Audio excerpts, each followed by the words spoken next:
The 1991 riot in Zadar was an act of violence that took place in the Croatian city of Zadar on the 2nd of May 1991. Following an incident in the Zadar hinterland in which a Croatian policeman was killed, reportedly by SAO Krajina militiamen, Croatian civilians vandalized, destroyed and looted properties belonging to ethnic Serbs and Yugoslav companies in the city. Background: tensions between Croats and Serbs increased steadily through 1990 and 1991 following the electoral victory of Croatia's nationalist Croatian Democratic Union Party, led by Franjo Tudman. Many Serbs were deeply unhappy about the prospect of living as a minority in an independent Croatia. In the summer of 1990, they took up arms in the largely Serb-populated regions of inland Dalmatia, calling the breakaway region SAO Krajina, sealing roads and effectively blocking Dalmatia from the rest of Croatia. The insurrection spread to the eastern region of Slavonia in early 1991. When paramilitary groups from Serbia itself took up positions in the region and started to expel non-Serbs from the area, reportedly associated with the Serbian Radical Party. On the 2nd of May 1991, paramilitaries killed 12 Croatian policemen in Borovo Selo and reportedly mutilated some or all of the bodies.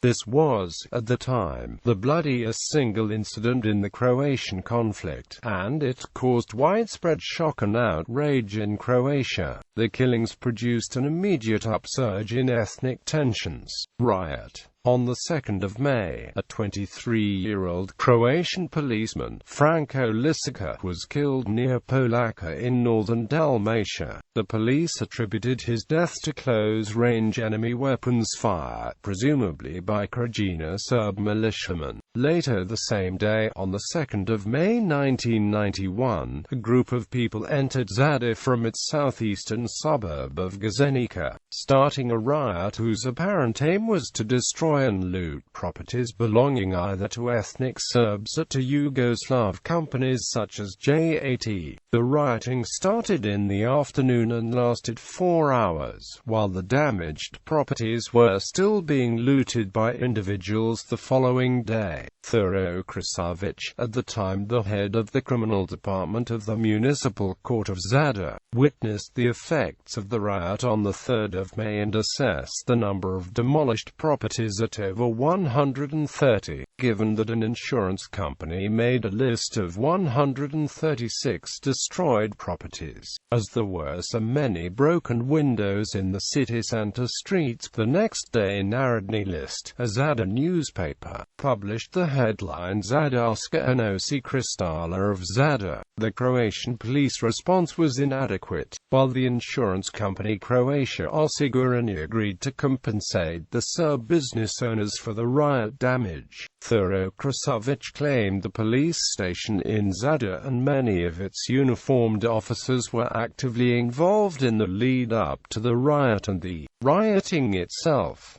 Krajina was demoted and afterwards discharged from his position at the municipal court. Immediately afterwards, anti-Croat rioting took place in the Krajina. Aftermath. Krajina claims that the riot caused most of the Serb population of the city of Zadar to flee in fear for their lives, that some were later harassed and tortured, and that around a dozen people were subsequently killed. A separate protest at the naval headquarters in Split. The 1991 protest in Split happened on the 6th of May, where one Yugoslav army soldier was killed and another wounded by protesters. In July, JNN Serb forces launched the attack on Croatian-populated Dalmatia, starting the Battle of Zadar, in which there were 34 casualties. In 1995, the government of FR Yugoslavia made a report that claimed the number of properties destroyed to have been at least 168, and it accused local HDZ officials of having instigated the violence. It claimed that the riot was was organized by a number of the HDZ activists and the highest-ranking officials in Zadar, in the presence of highest-ranking HDZ officials Vladimir Šeks,